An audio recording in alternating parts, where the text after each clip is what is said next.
Faites-nous plaisir, Sarah, bougez voilà, votre nez avec votre doigt comme notre sorcière bien-aimée, parce qu'il est question de sorcellerie. Une exposition, moi, je trouve personnellement qu'il faut qu'elle se déplace dans toutes les régions de France, y compris dans le Berry, en Normandie, entre autres, consacrée à la sorcellerie, à la magie aussi. Oui, et c'est à Rennes, l'envoûtement, au désenvoûtement. Vous savez, c'est le principe totalement contraire à saint Thomas, qui ne croit ce qu'il voit. Alors là, c'est le contraire, c'est-à-dire, est-ce qu'on croit à ce qu'on ne voit pas? Donc, l'impalpable, l'indicible, l'inaudible. Là, on rentre dans une exposition totalement immersive, et je vous assure que vous croyez ou pas, quand vous rentrez, vous sentez quand même des vibrations assez curieuses. D'abord, on voit tout de suite une échelle, est-ce qu'on passe en dessous ou pas?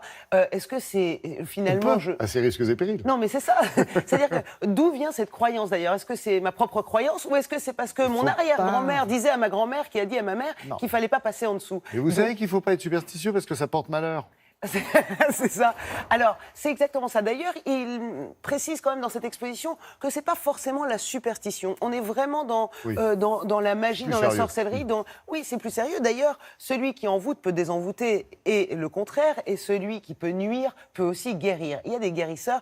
On découvre vraiment toutes les facettes de ce qui fascine absolument tout le monde. Alors, évidemment, ça tombe bien, c'est en Bretagne. En Bretagne, Merlin l'Enchanteur, la forêt de Brocéliande. Direction les Champs Libres à Rennes. Regardez.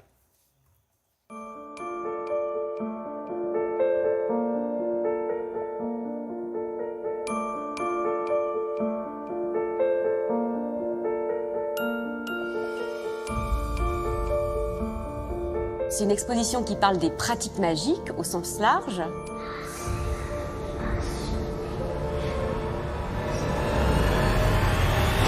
La sorcellerie en fait partie. On ne va pas parler d'illusion, de magie au sens des tours, mais plus de ce que les pratiques magiques qui peuvent toucher au domaine de la religion, effectivement, au domaine de la médecine, au domaine de la sorcellerie vont avoir entre elles et produire, on va dire, comme effet, comme interaction sur la société et entre les gens en général.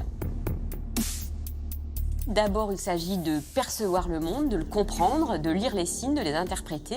Donc on va parler cartomancie, on va parler lecture dans les lignes de la main, dans les astres. Et puis, il va s'agir d'agir sur le monde, c'est-à-dire de produire des effets. Donc là, on va plutôt être dans le domaine de la magie agissante. Par exemple, c'est tout le domaine des jeteurs de sorts, mais c'est aussi le domaine des pratiques d'envoûtement, ou le contraire, comment enlever un sort qui vous a été jeté, ou bien encore comment agir sur un mal, par exemple, toutes les personnes qui ont des dons. D'un point de vue de la science, effectivement, il y a tout un mouvement de progrès qui vise à éradiquer l'irrationnel, à éradiquer la superstition. Et on voit bien dans les écrits littéraires ou les récits de voyageurs qu'on va chercher à éliminer justement ces pensées dites arriérées qui sont souvent le fait justement des paysans ou des personnes qui vivent plutôt en milieu rural.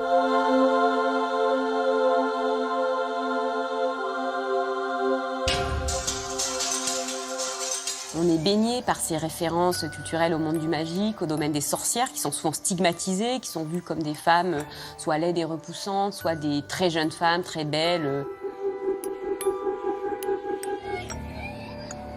Je ne suis pas sûre que ce soit la peur finalement qui nous guide, mais ce que les anthropologues aussi aiment à dire, c'est la question du doute finalement. Et le doute, il existe toujours, y compris dans la science, c'est ça qui fait avancer le progrès.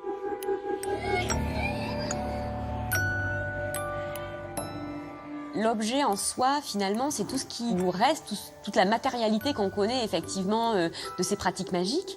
Parce que si je vous pose la question, est-ce que vous connaissez une sorcière ? Je pense que vous allez me dire non. Personne ne connaît de sorcière. Donc finalement, les sorciers, les sorcières, on ne les connaît pas. On ne les connaît que par les représentations. Et finalement, la seule manière dont on peut aujourd'hui documenter ces pratiques, c'est par les objets. Ah, ne vous brûlez Et pour pas. tous les âges, hein.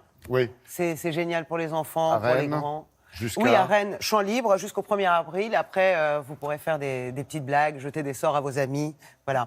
Et en parlant de sorts, je sors. Je sors, voilà, je l'attendais. Merci beaucoup, Sarah.